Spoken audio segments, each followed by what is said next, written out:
ಬಗ್ಗೆ one man judicial commission ಅನ್ನು ಮಾಡಿ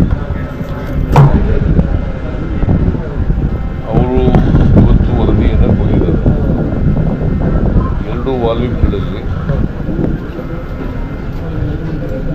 ಸರ್ ಕ್ಯಾಮ್ರಾ ಕಡೆ ಸರ್ ವಾಲ್ಯೂಮ್ ಸರ್ ಕ್ಯಾಮ್ರಾ ಕಡೆ ಸರ್ 2 ವಾಲ್ಯೂಮ್ಗಳಲ್ಲಿ ಕೊಟ್ಟಿದ್ದಾರೆ.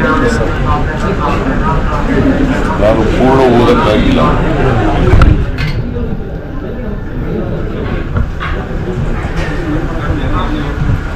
ನಾಳಿದ್ದು 17ನೇ ತಾರೀಕು ಕ್ಯಾಬಿನೆಟ್ ಇದೆ. 17ನೇ ತಾರೀಕು ಕ್ಯಾಬಿನೆಟ್ನಲ್ಲಿ ಮುಗಿಸಿ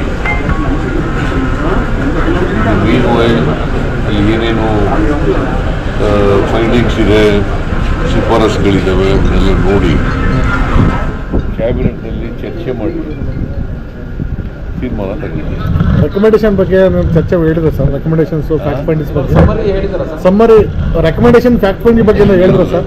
ಅಲ್ಲಿ ನಿಮಗೆ ಹೇಳಿದ್ರು ಸರ್ ಮಾತಾಡ್ತಿದ್ರಲ್ಲ ಅದಕ್ಕೆ ನಿಮ್ಮ ಜೊತೆ ಮಾತಾಡ್ತಿದ್ರಲ್ಲ ಸರ್. ನಾನು ಪೂರ ಓದಿಲ್ಲಪ್ಪ. ಈಗ ಅವರು ವರದಿ ಕೊಟ್ಟಿದ್ದಾರೆ, 2 ವಾಲ್ಯೂಮ್ಸ್ನಲ್ಲಿದೆ. ಓದಬೇಕಲ್ವಾ?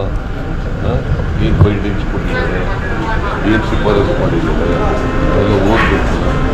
ಅದ್ರ ಮೇಲೆ ಚರ್ಚೆ ಮಾಡಿ government cabinet will take it decision.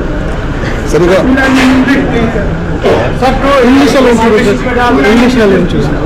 ಇಂಗ್ಲೀಷಲ್ಲಿ ನೀನೊಬ್ಬ ಇಲ್ಲ ಎಲ್ಲರೂ ಇದೆ ಸರ್. ಇಲ್ಲೆಲ್ಲ ಇಂಗ್ಲೀಷ್ ಸುಮಾರು ಜನ ಇದೆ. Mister Michael Kunar is a retired High Court judge, Karnataka High Court judge.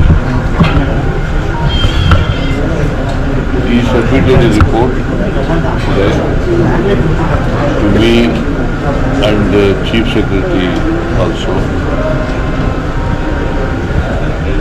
Chief Secretary also. The report is in 2 volumes.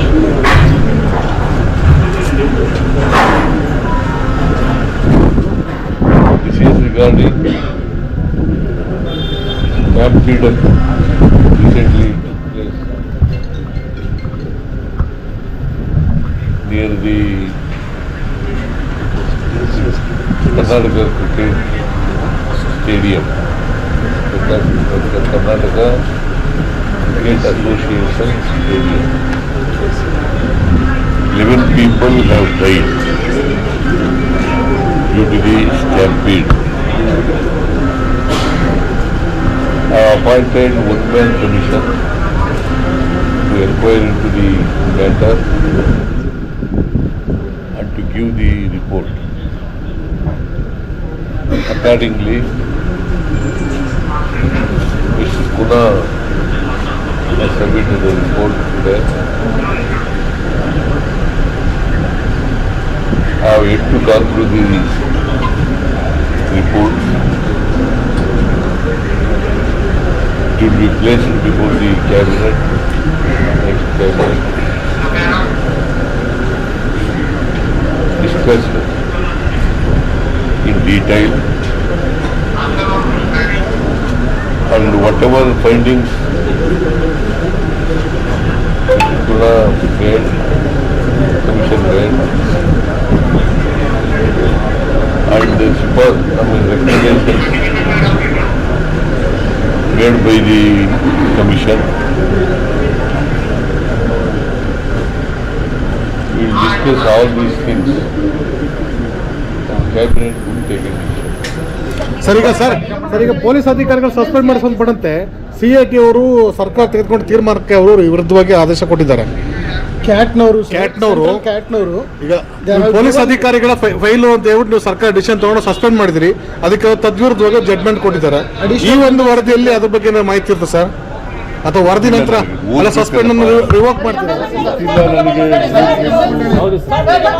ಕೇಳ್ರಿ, ಸುಮ್ಮನೆ ಒಬ್ಬೊಬ್ರು ಮಾತಾಡ್ಬೇಡಿ. I have gone through the reports.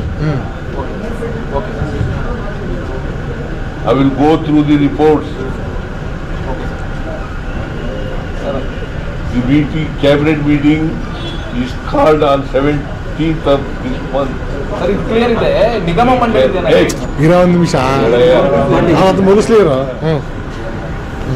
ನೀವು ನೋಡಿ ಸುಮ್ಮನೆ ಆ ಥರ ಮಾಡಕ್ ಹೋಗ್ಬಿಡಿ. ಇಲ್ಲ ಸರ್ ಡೀಟೇಲ್ ಆಗಿ ಹೇಳ್ಬಿಡಿ ಸರ್ ನೀವೇ ಅದಕ್ಕೆ ಎಲ್ಲ ಮಾಡ್ಕೊಂಡು ಬರ್ಲಿಕ್ಕೆ ಕ್ಯಾಬಿನೆಟ್ ಅವರು 2 ವಾಲ್ಯೂಮ್ನಲ್ಲಿ ಕೊಟ್ಟಿದ್ದಾರೆ.